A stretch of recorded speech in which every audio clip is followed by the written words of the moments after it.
It's Friday the 3rd of March, and after the fabulous weather we had yesterday, today it's back to raining again. So it's early in the morning and I'm just heading out to let the chickens out for the day. Well, the rain is going to stop me doing very much outside today, except I have realised I could very usefully make a door for the partition wall in the chicken condo here. For the last 5 weeks we've been using a pallet to block off one side to the other, which is a little bit cumbersome to move around, and I have promised myself I would make a door when the time is right.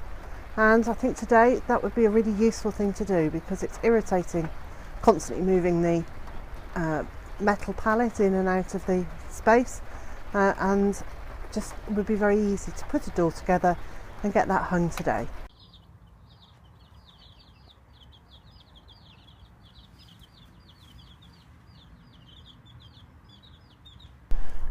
I'm just about to make the door for the partition between the two areas in the chicken condo, and it's going to be really simple. I'm just using these prefabricated poultry panels, 3 of them.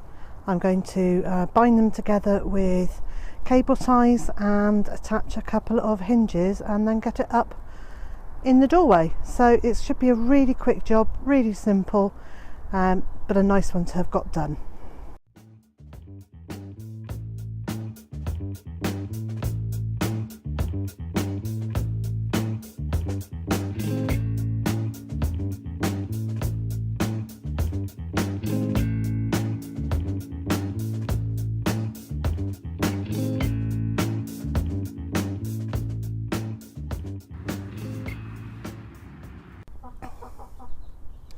And there we have one quick and very easy gate in the stable partition. It is made from 3 prefabricated poultry panels, which I've bound together using cable ties. So that just joins them together. And then I've also used joining irons on that edge, and when I get some more I'll put them on the other side as well, which just makes them a little more secure. I attached hinges and then attached it to the upright beam, and that took me about 15 minutes at the most. It was a super quick job to do. Now I can reinforce this by putting in extra cable ties, but I think the most useful thing to do would be to put another joining plate across here, and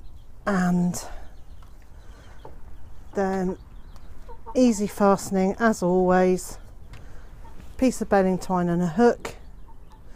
So I've got two jobs left to do. One is to put a piece of wood going across here and then one going down, and cut the chicken wire out so we can put our hand through from the other side to open and close it, and also to put a board along the bottom. And I've purposely raised this from the floor because at different times of year the amount of bedding we have in here changes. So at the moment it's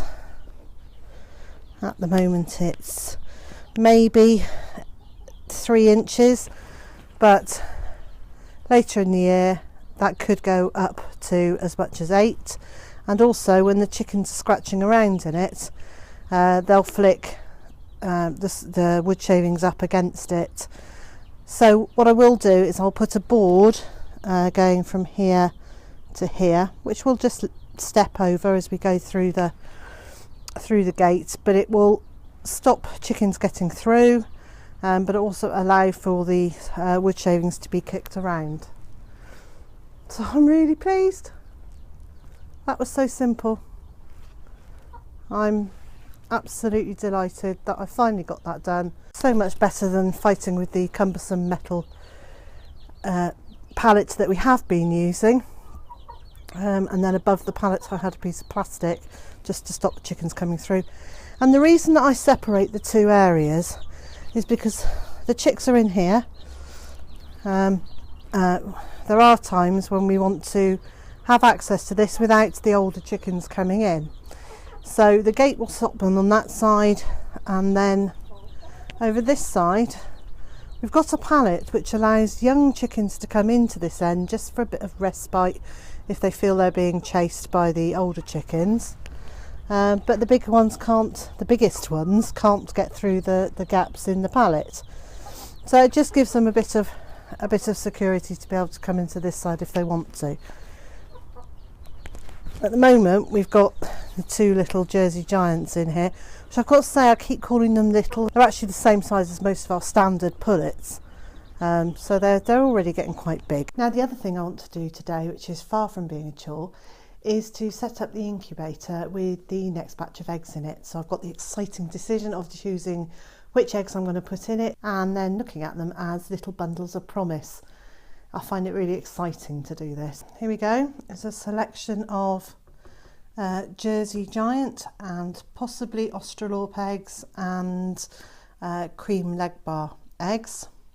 And I'm just going to select the most newly laid ones from each group to go into the little tray for the incubator. And then I can get that set up in a little while. And there we go. 24 little bundles of potential life. Oh, I find this, I'm so excited by doing this every time I do. So I've got lots of Jersey Giants. I've got a row that I think are Australorps with one Jersey Giant at the end.